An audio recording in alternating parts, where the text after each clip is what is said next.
새해니까 새 신발로 기분 전환 한번 해볼까? 데니 신발 사려고요? 그럼 요거 지금 보고 있는 삼바 요거 사야죠 당연히. 저도 최근에 중고로 장만했거든요. 어때요? 보이세요? 짜란. 근데 요 삼바가 나락갈 뻔한 아디다스 구해줬던 구세주인 거 아세요? 몰랐네 데니. 이 삼바를 사기 전에 이 신발에 숨겨진 비하인드 스토리랑 이 아디다스가 전개해온 스포츠의 유관. 재작년이죠. 2023년은 아디다스한테 좀 잊을 수 없는 한 해예요. 왜냐? 그 해에만 835억 원의 적자를 냈거든요. 아디다스가 1992년 이후로 31년 만에 적자를 낸 해인 거예요. 그러니까 기업 입장에서 뭐 매출액이야 왔다 갔다 할 수 있는데 그래도 아디다스는 늘 흑자를 내왔단 말이에요. 근데 그 해에는 마이너스를 찍어버린 해가 된 거죠. 이게 기업 입장에서는 완전 비상인 거죠. 완전 이머전시잖아요. 아디다스 정도 되는 규모 있는 기업이 사실 이렇게 크게 휘청거릴 일이 잘 없는데, 그래서 많은 사람들이 대체 이 해인 2023년에는 아디다스가 왜 이렇게 힘들었을까? 많은 전문가들이 조금 추론을 했던 건 래퍼 한 명 때문이다 이런 얘기를 했어요. 아디다스가 왜 래퍼랑 엮이냐 싶을 텐데, 구 카니에 웨스트 현예 YE라고 하는 이 미국의 힙합 스타가 있거든요. 얘가 만든 이지라는 브랜드가 있는데 같이 협력하면서 상품을 쭉쭉 찍어내기 시작했죠. 근데 이 콜라보 상품들이 꽤나 인기가 좋았습니다. 이게 연간 한 판매량이 한 20억 달러, 그러니까 한국 돈으로 계산하면 한 2조 한 6천억 원 정도 되니까 이 아디다스가 벌어들이는 돈에서 이 이지 콜라보 상품이 차지했던 비중이 꽤나 컸던 거죠. 상부상조하던 이 둘 사이가 급격하게 박살나기 시작합니다. 이게 왜냐하면 이 얘가 조금 사고를 좀 치기 시작해요. 뭐 유대인을 혐오하는 발언을 한다거나 아니면 뭐 나치를 찬양하는 말을 한다거나. 이지가 아무리 많은 매출을 담당하고 있다고 하더라도 이게 보통 문제가 아니잖아요. 정리해야지, 빨리 손절해야지. 그래서 2022년 10월부터 이 이지와의 계약을 만료하고 더 이상 이 제품 생산을 하지 않습니다. 근데 이지가 인기가 많은 모델이니까 아디다스 입장에서는 좀 재고를 많이 찍어내놨을 거 아니에요. 빨리빨리 많이 팔려고. 뭐 기사에 따르면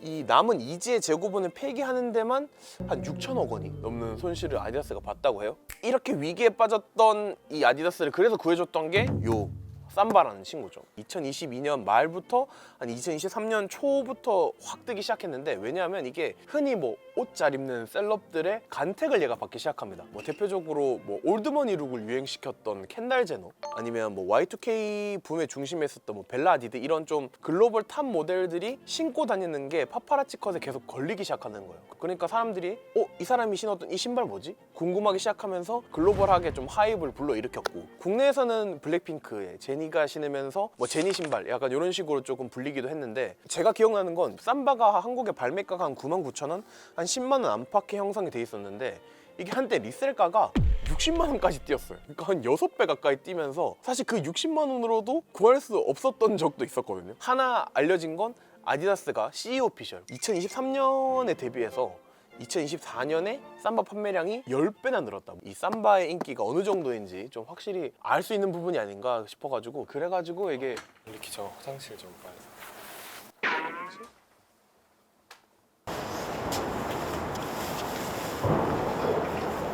세상 조용하다. 데니 여기서 뭐해요? 밖에 나와 있어. 춥게. 진짜 아직 이 삼바에 대한 진짜 얘기 아직 나오지도 않았거든요. 그래서 제가 지금 추우니까 지금 간단하게만 좀 적어왔어요. 아디다스를 구해줬던 효자 같은 이 삼바 있잖아요. 얘가 근데 어떤 그 위기를 극복하려고, 상황을 반전시키려고 나온 신상 같은 건 아니에요. 얘가 사실은 1980년대부터 아디다스 스니커즈 라인업에 쭉 있었고, 실제로 그 기원을 거슬러 올라가 보면 사실 1950년대에 탄생한 신발이거든요.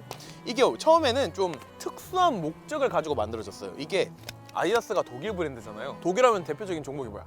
축구잖아. 이 독일 축구 대표팀이 전 세계를 다니면서 축구를 할 거 아니에요. 이 독일 대표팀이 유독 좀 어려움을 겪었던 지역이 있어요. 거기가 어디냐면 이 노르웨이, 스웨덴 같은 북유럽 같은 지역이죠. 눈도 엄청 많이 오고, 그러니까 얼음 같은 건 너무 잘할 거고, 그럼 경기장에 막 얼음 같은 거 덮여 있을 거 아니에요. 그러면 이제 선수들이 경기 차다가 미끄러지고 넘어질 가능성이 너무 높아지죠. 그러니까 이 아디다스는 이 독일 선수들이 이런 환경에서도 넘어지지 않고 안정적으로 축구를 잘할 수 있게 신발의 마찰력을 높이고, 그리고 발목에 좀 안정감을 주는 신발을 만들어야겠다. 이 축구화가 바로 삼바였던 거죠. 이게 1950년대 브라질 월드컵에서 처음으로 데뷔를 했고요, 삼바가. 그리고 그로부터 4년 뒤인 1954년 스위스 월드컵에서 독일 대표팀, 그러니까 그 당시에 소독이 우승을 합니다. 그 순간에 선수들이 신고 있는 게 뭐였다? 그게 삼바였던 거죠. 브라질 월드컵을 겨냥해서 신발을 뭐 만들어졌다거나 브라질 사람들의 판매량을 늘리기 위해서 브라질 사람들한테 좀 익숙한 이 삼바 댄스를 조금 차용해왔다는 말도 있는데 아디다스 공식 홈페이지에 가보면 이런 부분에 대해서 인정을 하고 있잖아요. 이게 완전 믿거나 말고 어디가? 추워서 추워서? 추우니까 여기 자 이거 따뜻한 거 자 중요한 얘기가 이제 나오기 때문에 자 그래서 꼭 지고 1960년대부터는 이 신발 밑창에 스파이크를 달면서 변화를 주기 시작합니다. 그러면서 그때부터 삼바 하면 축구하다 할 정도로 유럽 전역에서 되게 폭발적인 인기를 엄청 누리기 시작한 거죠. 근데 우리가 아는 지금 삼바에는 막 스파이크가 달릴 거나 이렇진 않잖아요. 고무 밑창에 달린 우리가 아는 친숙한 모양의 삼바가 등장하기 시작한 건 1970년대부터예요. 어느 사람들이 인기를 많이 받았냐? 풋사라로 인기를 많이 받았어요. 왜냐면 고무 밑창이 접지력이 좋으니까 이런 실내 코트에서 발이 안 미끄러졌던 거죠. 그리고 뭐 스케이터 보더들 그 사람들도 미끄러지지 않는 게 중요하잖아요. 프로 선수들이 필드 위에서 신던 어떤 특수한 목적의 축구화에서 라이프 스타일로 점점점 넘어왔던 시기가 바로 이때인 거죠. 그리고 그 이후로 이제 뭐 셀럽들의 선택을 받으면서 삼바가 지금의 위치까지 올라온 거예요. 이 아디다스의 운동화가 스포츠에 뿌리를 둔 게 진짜 많아요. 삼바만 있는 게 아닙니다. 그래서 지금 제가 신고 있는 요 슈퍼스타 이 슈퍼스타 앞코를 잘 보면 이게 약간 뭔가 무슨 모양이 좀 떠오르잖아요. 어떤 공의 모양 같지 않아요? 농구공 같잖아요. 농구공. 그래서 이게 원래 시작이 슈퍼스타는 농구화였어요. 제리 웨스트라든지 압둘 자바라든지 NBA의 어떤 전설들이 실제로 코트 위를 누볐던 신발이기도 하고요. 넥스트 삼바라고 되게 주목받는 스페지알이라는 게 있는데 이게 좀 언뜻 보기에는 삼바랑 좀 비슷해 보이긴 한데 약간 좀 더 모양이 얄쌍하고 외표가 좀 더 두꺼워요. 실내에서 접지력 좋아야 되는데 풋살이랑 농구 빼고 올림픽 종목 중에서 뭐 있지? 핸드볼이 있죠. 1970년대 핸드볼 선수들의 훈련용으로 스페지알이 처음에 만들어졌던 거예요. 아디다스 홈페이지에 가보면 그 정식 명칭이 핸드볼 스페지알 이렇게 적혀 있다니까. 슈퍼스타 그리고 뭐 스페지알 삼바까지 스포츠에 뿌리를 둔 스니커즈들이 지금 많은 사람들이 즐겨 신고 있다. 이렇게 이해하면 이제 삼바의 역사부터 시작해가지고 현대 오기까지 딱 이 모든 흐름이 다 정리된 거예요. 어때요? 이제 좀 삼바를 포함해서 아디다스 신발들이 좀 달라 보이지 않아요? 이제 이런 헤리티지를 온전히 이해를 하고 데니의 발에 삼바를 탁 품는 순간 이게 느낌이 다르다니까. 이제 완전 이번 영상을 만든 PD가 추천하는 영상도 보고 가세요. 스브스 뉴스의 다른 영상을 즐기시려면 구독 버튼을 꼭 눌러주세요.